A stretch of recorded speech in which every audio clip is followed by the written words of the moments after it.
Hello दोस्तों, राधे राधे। आज हम आपको हल छठ व्रत की 4 कथाएं सुनाने जा रहे हैं। तो इस कथा को पूरा जरूर सुनिएगा। जय श्री कृष्णा, राधे राधे प्रिय भक्तजनों। आज भाद्रपद मास की छठ तिथि है और आज के ही दिन हल छठ या हल षष्ठी का पवित्र त्यौहार मनाया जाता है।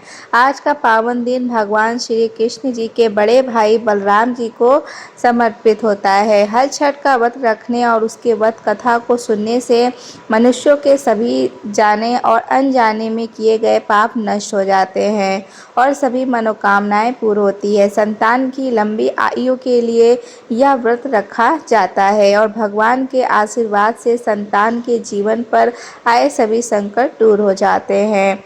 तो भगवान श्री कृष्ण के बड़े भाई बलराम जी का प्रिय अस्त्र हल ही था। किसान के लिए हल और बैल बहुत महत्वपूर्ण होते हैं, इसलिए वे बलराम जयंती के दिन व्रत रखकर हल, बैल और हलधर बलराम की पूजा करते हैं। जो महिलाएं हल छठ अर्थात हल षष्ठी का व्रत करती हैं, वे इस दिन हल से जुती हुई सामग्री अर्थात अनाज नहीं खा सकती हैं और ना ही गाय का दूध अथवा घी खा सकती हैं। उस दिन उन्हें केवल विष पर लगे खाद्य पदार्थ खाने की अनुमति होती है। तो आज मैं आपको सुनाने जा रही हूँ एक दुर्लभ कथा। इन कथाओं को बड़ी ही श्रद्धा और प्रचलित मन से अवश्य सुनिएगा। आज ही इस वीडियो में मैं पूरी 4 कथाएं, क्योंकि हर छठ के दिन 4 कथा सुनने का विधान है। कहा जाता है कि अगर हर छठ के दिन 4 कथा ना सुनी जाए तो व्रत को अधूरा माना जाता है। आइए बिना देरी किए हल षष्ठ की पहली कथा का रसपान करते हैं। कथा सुनने से पहले कमेंट बॉक्स में हल छठ माता की जरूर लिखिएगा। प्राचीन काल में एक ग्वालिन थी। उसका प्रसव काल अत्यंत निकट था और वह प्रसव से व्याकुल थी। जो दूसरी ओर उसका मन गौ रस अर्थात दूध दही बेचने में लगा हुआ था। उसने सोचा कि यदि प्रसव हो गया तो दूध और दही यूं ही पड़ा रह जाएगा। यह सोचकर उसने दूध दही के घड़े सिर पर रखे और बेचने के लिए चल दी। किंतु कुछ दूर पहुंचने पर उसे असहनीय प्रसव पीड़ा हुई। वह एक झरबेरी के ओट में चली गई और वहां एक बच्चे को जन्म दिया। वह बच्चे को वहीं पर छोड़कर पास के गांव में दूध दही बेचने चली गई। संयोग से उस दिन हल छठ थी। गाय भैंस के मिश्रित दूध को केवल भैंस का दूध बताकर उसने सीधे गांव वालों को बेच दिया। उधर जिस झारबेरी के नीचे उसने बच्चे को छोड़ा था, उसके समीप ही खेत में एक किसान हल जोत रहा था।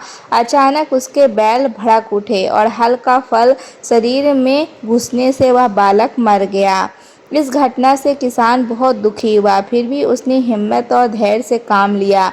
उसने झरबेरी के कांटों से ही बच्चे के चीरे हुए पेट में टाँके लगाए और उसे वहीं छोड़कर चला गया। कुछ देर बाद ग्वालिन दूध बेचकर वहां आ पहुंची। बच्चे की ऐसी दशा देखकर उसे समझते देर नहीं लगी। यह सब उसके पापों की ही सजा है। वह सोचने लगी, यदि मैंने झूठ बोलकर गाय का दूध ना बेचा होता तो गांव की स्त्रियों का धर्म भ्रष्ट ना हो किया होता, मेरे बच्चे की यह दशा ना होती। अतः मुझे लौटकर सब बातें गांव वालों को बताकर प्रायश्चित करना चाहिए। ऐसा निश्चय कर वह उस गांव में पहुंची जहां उसने दूध दही बेचा था।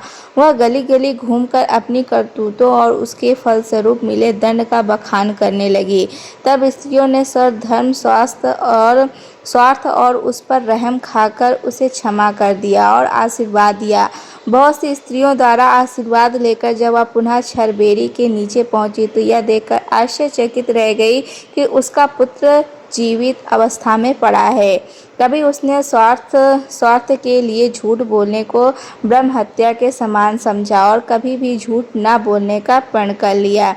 प्रेम से बोलिए जय छठ माता की। अब आइए हल छठ की दूसरी कथा सुनाते हैं। मथुरा के राजा कंस अपनी बहन देवकी को विवाह उपरांत विदा करने जा रहे थे। तभी आकाशवाणी हुई कि देवकी का 8वां गर्भ तेरी मृत्यु का कारण बनेगा। यह जानकर कंस ने अपनी बहन और बहनोई को कारागार में डाल दिया और वासुदेव देवकी जी के 6 पुत्रों को एक-एक कर कंस ने मार डाला। जब 7वें बच्चे के जन्म का समय नजदीक आया तो देवर्षि नारद जी वासुदेव देवकी जी से मिलने कारागार में पहुंचे और उनके दुख का कारण जानकर देवी को हलछठ देवी का व्रत रखने की सलाह दी। देवकी ने नारद जी से हलछठ व्रत की महिमा और कथा पूछी। नारद जी ने पुरातन कथा कहना प्रारंभ कर दिया। नारद जी कहते हैं, उज्जैन नगरी में 2 संतान रहती थी। एक का नाम रेवती था और दूसरे का नाम मनोवती था।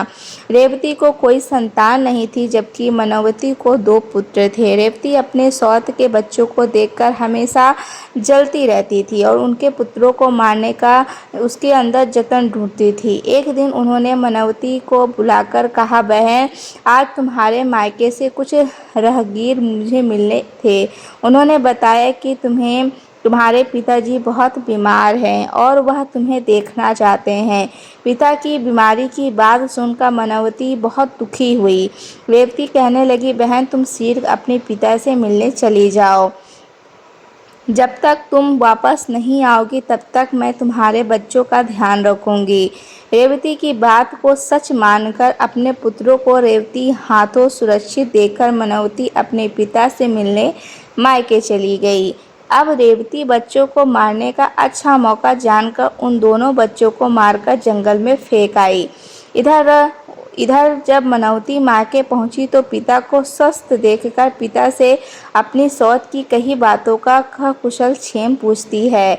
अब मनोवती की माता पिता को कोई अनहोनी का संदेश होने लगता है और पुत्री से वापस ससुराल जाने के लिए कहते हैं, किंतु मनोवती की माता कहती है कि पुत्री, आज हलछठ माता के व्रत का दिन है, अतः तुम भी पुत्रों की दीर्घायु की कामना से यह व्रत करके आज ही जगह कल चली जाना। माता की सलाह मानकर मनोवती ने पुत्रों की स्वास्थ्य कामना से हलछठ माता का व्रत धारण कर दूसरे दिन अपने घर जाने की निकल पड़ती है। रास्ते में वहीं जंगल पर जहाँ रेवती ने मनोवती के दोनों बच्चों को मारकर फेंक दिया था, वहाँ अपने बच्चों को खेलते देख मनोवती उनसे पूछती है कि तुम लोग यहाँ कैसे पहुँचे। तब पुत्रों ने बताया कि आपके चले जाने पर हमारी दूसरी माता रेवती ने हमें मारकर यहाँ फेंक दिया था।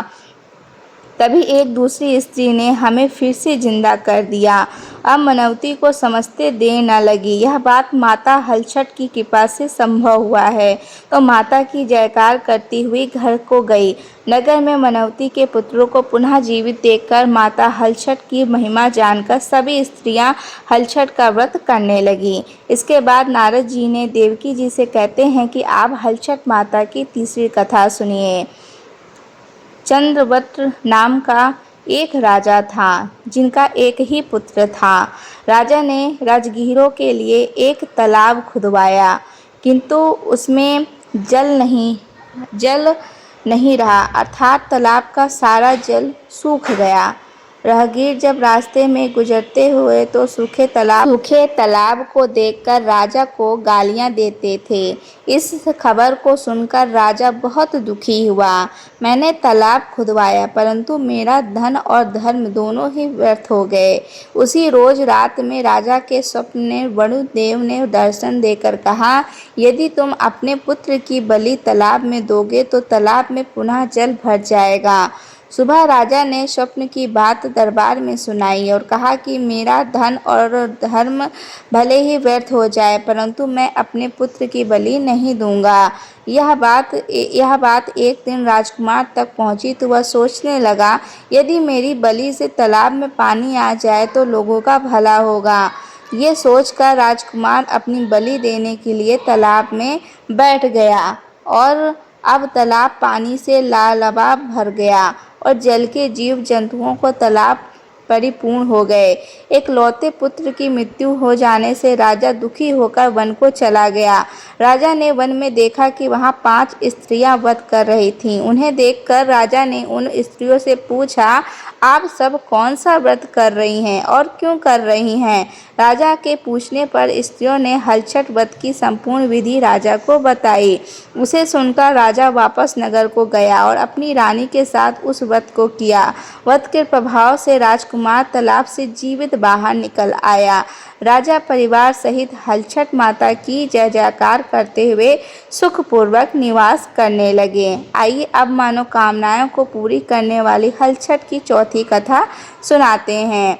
एक बार राजा युधिष्ठिर ने भगवान श्री कृष्ण जी से बहुत ही दुखी भाव से कहा, हे देवकी नंदन सुभद्रा, आपने पुत्र अभिमन्यु की मृत्यु से बहुत दुखी हैं और अभिमन्यु की पत्नी उत्तरा के गर्भ की संतान भी ब्रह्मास्त्र से तेज और धीरे धीरे दुर्गत हो रही है, क्योंकि दुष्ट आत्मा ने गर्भ को निश्चेद कर दिया है। द्रौपदी भी अपने 5 पुत्रों के मारे जाने से अत्यंत दुखी है। अतः अब इस महादुख से बाहर निकलने का कोई उपाय बताइए।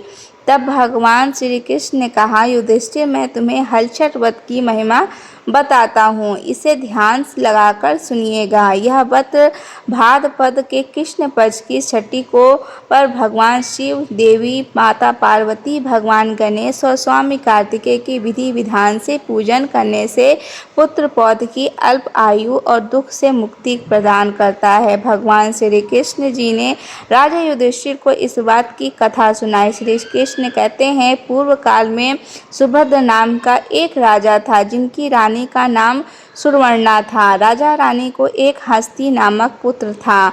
एक बार राजकुमार हस्ती दाई माँ के साथ गंगा स्नान करने गया। बाल सर्वभव हस्ती जल में खेलने लगा। तभी एक मगरमच्छ ने उसे अंदर खींच लिया। इसकी सूचना धाय माँ ने जाकर रानी सुवर्णा को सुनाई। इस पर रानी ने क्रोध में आकर धाय माँ के पुत्र को धधकती हुई आग में डाल दिया। पुत्र शोक से व्याकुल दया माँ ने निर्जन वन में चली गई और वन में एक सुनसान मंदिर के पास रहने लगी। वन में सूखा महुआ आदि जो भी मिलता, धाय माँ उसे खाती और मंदिर में विराजित भगवान शिव, देवी पार्वती, भगवान गणेश और स्वामी कार्तिकेय का पूजन करती। इधर नगर में एक अद्भुत घटना घटी। धाय माँ का पुत्र आग की भट्टी से जीवित निकल आया और खेलने लगा। यह खबर पूरे नगर में फैलते हुए राजा और रानी के पास तक पहुंची, तो उन्होंने इस घटना के विषय में पुरोहितों से पूछा। तभी सौभाग्य से वहां दुर्वासा ऋषि पहुंचे। राजा रानी ऋषि का पूजन कर धाय माँ के पुत्र के जीवित होने का कारण पूछा, तो दुर्वासा ऋषि ने कहा, हे राजन, आपके डर से धाय माँ जंगल में एकांत में व्रत करती थी। यह सब उस व्रत का प्रभाव है। अब राजा रानी सभी नगरवासियों के साथ दुर्वासा जी की अगुवाई में उस जंगल में धाय माँ के पास पहुँचे और व्रत के विषय में अधिक जानकारी ली। तब धाय माँ ने कहा, महाराज, मैं पुत्र शोक से दुखी होकर यहाँ रहने लगी और यहाँ व्रत ग्रहण कर भगवान शिव, पार्वती, गणेश जी और स्वामी कार्तिकेय का पूजन कर सूखा महुआ आदि खाकर जीवित रहती थी। कल रात में मुझे स्वप्न में भगवान शिव जी के दर्शन हुए थे और उन्होंने कहा कि तुम्हारा पुत्र जीवित हो गया है। अब रानी के धाय माँ से हलछठ व्रत की पूजा विधि पूछा, तो दुर्वासा जी ने हलछठ व्रत की संपूर्ण पूजा विधि बताया। राजा रानी ने हलछठ व्रत की महिमा जानकर व्रत किया। व्रत के प्रभाव से राजा पुत्र हस्ती मगरमच्छ से चुंगल से छूटकर खेलते हुए नगर में वापस आ गया। अपने पुत्र को पाकर राजा रानी बहुत प्रसन्न हुए और धाय माँ भी अपने पुत्र के साथ पुनः खुशी खुशी निवास करने लगी। वहीं बालक हस्ती आगे चलकर परम प्रतापी हुआ और अपने नाम से हस्तिनापुर को बसाया। इस प्रकार भगवान श्री कृष्ण जी ने युधिष्ठिर से हलछठ व्रत की महिमा का ज्ञान देते देते हुए कहा कि हलछठ व्रत कथा को नारद जी ने सुनकर मेरी माता देवकी ने इस व्रत को सबसे पहले किया था, जिसके प्रभाव से उनकी आने वाली संतान की रक्षा हुई। अब भगवान श्री कृष्ण ने सुनकर युधिष्ठिर ने इस व्रत को उत्तरा द्वारा कराया। व्रत के प्रभाव से उत्तरा का आत्मधमा द्वारा नष्ट हुआ गर्भ पुनः जीवित हो गया तथा प्रसव के पश्चात बालक का जन्म हुआ और कालांतर में राजा का परीक्षित के नाम से प्रसिद्ध हुआ। बोलिए श्री कृष्ण की जय हो, बोलिए बलराम जी की जय हो, बोलिए हलछठ माता की जय हो। अगर आपको हमारी वीडियो पसंद आई होगी तो हमारे चैनल को सब्सक्राइब कर दीजिएगा, वीडियो को लाइक कर दीजिएगा, ज़्यादा से ज़्यादा शेयर करिएगा और ऐसी ही और अच्छी कहानी के साथ में हम फिर से मिलेंगे। राधे राधे दोस्तों।